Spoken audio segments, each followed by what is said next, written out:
Hey, what's going on there? It's Michael with Wildlife X Team, and today we're going to be helping you be safe while you're in a hike. Hiking is a very fun and normally safe activity to do. You might already be doing it, and it's very exciting being in nature. You can feel a little bit more peaceful. It's a great way to de-stress, and it can be very enjoying, and you can see some very cool things, such as being on top of a mountain or finding really cool lakes, and it's all around an exciting experience. However, sometimes there are wildlife animals out there like bears, skunks, aggressive animals, and predators like coyotes that may hurt you or be more likely to hurt you. And in this video, we're gonna kind of just go over how to be safe, what to do if an animal like that comes and approaches you, so that way you can enjoy wildlife, you can enjoy nature, but at the same time, you can come home safely. Also, I'll add on right here that most animals, even big, crazy animals like bears, they are going to still be afraid of humans. So usually, as long as you're not being aggressive and interfering with wildlife animals, don't throw things at wildlife animals, don't run towards them, don't be aggressive towards them. Most of the time, they're just going to go away, you're going to go away, and it's going to be no problem. They're going to leave, and so don't be aggressive. This one is obvious, and you don't need to be afraid by this. Don't be afraid by this video, and never go and hike again. It's very rare, but just keep these tips in mind while you do enjoy hiking, so you can be safe if something happens. Our first tip is that you shouldn't hike alone. It's usually more enjoyable with other friends as well. And so if you come across something like a bear or just a random fox or any aggressive animal, they're going to see that you're in a group, and so they're going to be dissuaded from attacking you or approaching.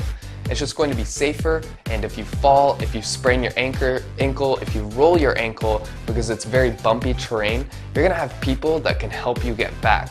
Now, if you can't go with friends and you really want to go alone, which is okay, and sometimes even I do that myself, just tell someone where you're going. Let somebody know, and let them know what time you'll be back, because sometimes you're going to be going in a place which doesn't have connection, so it's going to be harder to call for help. And so just make sure that somebody knows where you're going. And so if you don't contact them by a certain time and say, hey, I'm back, they know that something's up and they can try contact you, and if you're not responding, they can call help to the area. The next tip is obvious. Bring enough food and water. In fact, overpack. It's always better to have an extra water bottle than it is to have one less water bottle. Make sure you have lots of water, and don't anticipate or don't expect there to be water fountains on the hike. Sometimes, and most often than not, there's not going to be water fountains, there's not going to be anything available for you to eat or drink. So always make sure you have snacks like crackers and lots of water. You can almost never have too much water, and it's just going to keep you hydrated and focused. Water is very critical in human awareness and being focused and happy, and so bring lots of water. Our next tip is to make sure you're in great physical conditioning. Now, you don't have to be in the best physical conditioning, just look at the hike. Usually you can find it online, or you can ask a ranger that is in the park area. Just ask them, how hard is this hike? If it's very, very hard, then you kind of gotta gauge it with your physical ability. Another way to do this, and a good rule to follow, is once you're half out of supplies, immediately come back. And in fact, usually turn around right before you're half out of supplies. And feel what it's like in the beginning of the hike too. If it's very, very hard, maybe you don't need to go to the top of the mountain. Maybe you'll have to come back for more supplies. That's happened to me a few times where I actually wanted to climb a mountain, and I started to climb it, and I went about halfway through all of my supplies, all my food and water, and then I realized, okay, this hike is way harder than I thought it would be. I should turn around right now, because you can't expect food, water, and help at the top. You have to think as if it's just you or just your group. Don't anticipate on outside help. Even though we are a great society and we can almost always bring help, don't anticipate it. Pretend like it's just you. Once you're half out of supplies, return back to civilization. Also, make sure you have a great phone connection. You can usually check whether your phone is a GSM a CDMA or a GSM quad band. What this is a cellular network. For example, Verizon in the United States operates primarily on the CDMA network. Then there's also GSM phones. Apple phones, for example, the most recent Apple phones, and I think all the way as old as the iPhone 4S, is going to be a GSM quad band and a CDMA phone. However, if you only use a certain carrier such as Verizon, you're only going to be limited to the CDMA network. So I think at least. You're going to want to check this, and you're going to want to make sure, do you have connection, do you not have connection? And then another great thing to have in addition to that is a GPS. Now the cool thing with GPS is it's actually separate of cellular connection. Something cool to try is to turn your phone on airplane mode. This means Wi-Fi's off, mobile data is off, you're completely disconnected from Bluetooth and any other connection. Then pull out Google Maps and you're gonna see that it still works. Now, you can't pull up information on restaurants, it can't bring navigation, it can't do directions, but still, you're gonna pull up on the map exactly where you are. So this is really cool to have, and I would highly recommend a smartphone or an Android or anything with a built-in GPS. You can see this on the phone, on the specifications, and on most phones where Google Maps is already installed, it's already going to be there. So even if you're completely far away from connection and everything and you're not able to call for help, you're still going to be able to pull up Google Maps and you're going to be able to see where you are, and then you can kind of figure out by turning it around, okay, I have to go this way. It's a really cool feature, and like I said, on most phones, like smartphones or Android, it's going to have it. So just double check with your phone that you're able to connect to Google Maps and use it even if you don't have internet. Our next tip is to check weather conditions. Getting stormed on is not going to be fun, and in fact, it may get you lost. If you are exploring somewhere deep into a forest and then it starts pouring like crazy, you might kind of lose sight of the trail, or you might get a little bit confused and it's going to be harder to see, and so you're more likely to get lost. So check the weather conditions and make sure you can handle whatever's coming. If you're climbing a tall mountain in a cold place and it looks like it might snow or rain, make sure you're prepared to handle the cold. And if you're not able to handle the cold and snow and rain and wetness, then maybe you should not go to that hike. So now, what are some items that you should bring? Besides the backpack, the food, the water, and anything else you might need, such as the obvious stuff like good shoes, one thing that you should bring is a flashlight. Sometimes you might be going a bit too late and you might lose track of time, it just happens. And so you're going to want a flashlight because these areas in nature are not going to be lit, and if there's trees or there's not a full moon, it's going to be very, very hard to see at night. If you need glasses or contacts, make sure you have those with you so that way if that happens you can see very well. But like I said, if night comes, you need that flashlight so that way you can see properly. Otherwise, you're going to be at risk for rolling your ankle, you're going to be at risk for spraining your ankle, or any type of getting lost especially. It's very hard to see in a forest at night. Another item that you might need is a first aid kit. You don't need something super elaborate, but just like basic gauze is going to be very fine. So if you scratch yourself, that way you can disinfect it and then you can wrap it up so that way the injury is blocked out and nothing else can potentially get in. A pocket knife may be useful as well, just in case you get into a situation. Very rarely is something going to happen. Like we said, it's most likely 99% of the time you're gonna have no issues, but having a pocket knife for a worst case scenario is never a bad idea. There might be bad people out there, it might be wildlife animals, but just having a knife will make you just a bit more confident, which might even help you in the potential confrontation, and it's just something you can use in a worst case scenario. So what do you do if you see a wildlife animal? Let's say, hypothetically speaking, you see a bear. What should you do?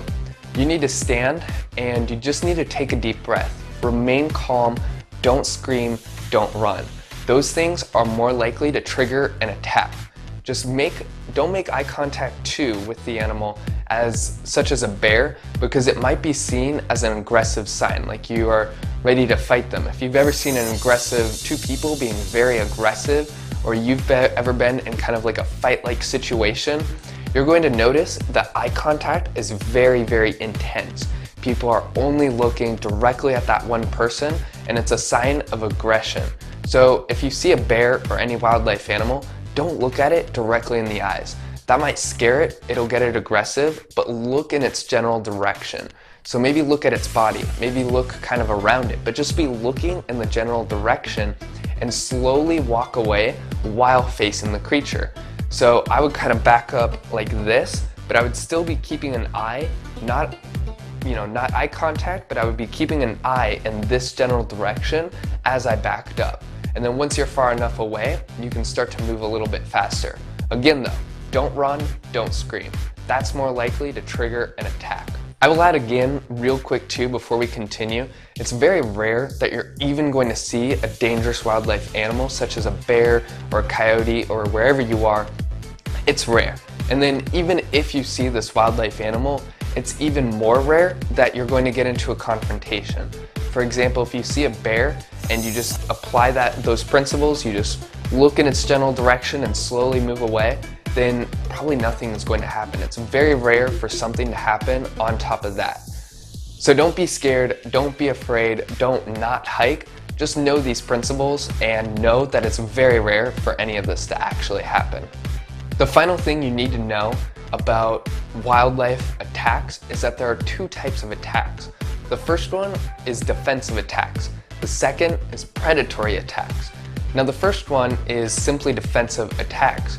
That it would be like if you got too close to food, if you're too close to the animal and it's minding its own business, if you're too close to its cubs or babies or whatever. And a defensive attack is simply the animal being scared for its own well-being and others around it, and so it's attacking you to make you go away. With defensive attacks, these tend to be the very most likely that happen, and they primarily happen because the humans are being aggressive to the animal, they're playing with the animal, they're just doing stupid things that they should not be doing. So if you're not being stupid or aggressive, these are very rare. And you can just apply those principles and get away from the animal. The animal will go away on its own, or you'll just have to leave. But these are going to be the most frequent types of attacks.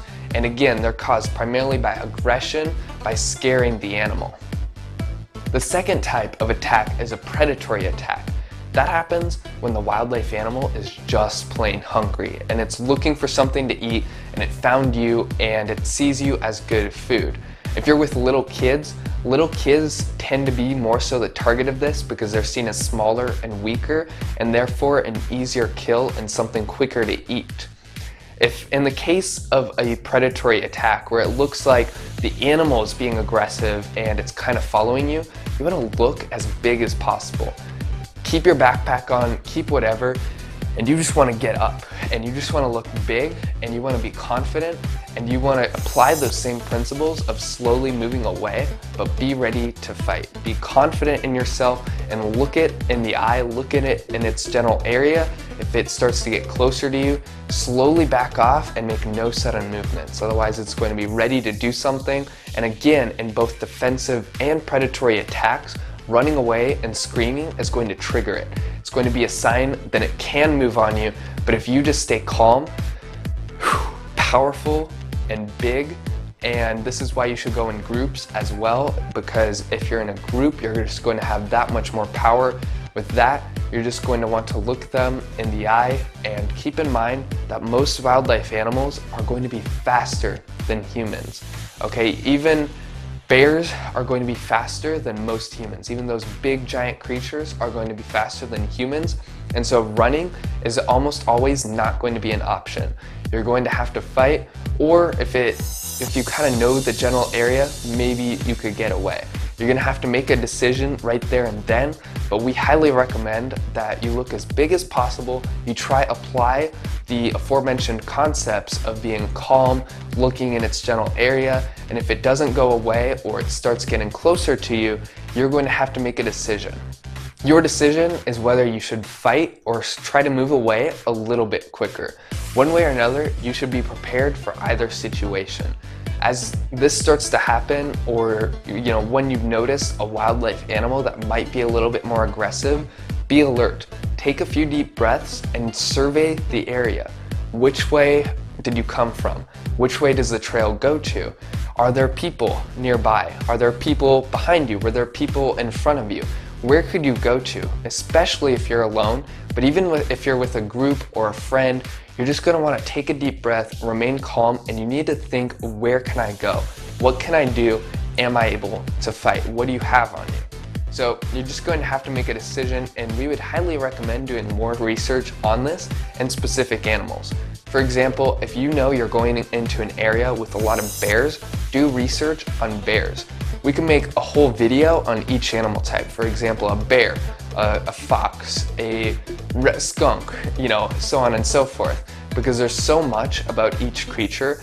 But I'm just going to tell you right now that you should just do research on that one animal, and the general concepts we just told you about being calm and slowly moving away, that's going to apply to almost every single animal.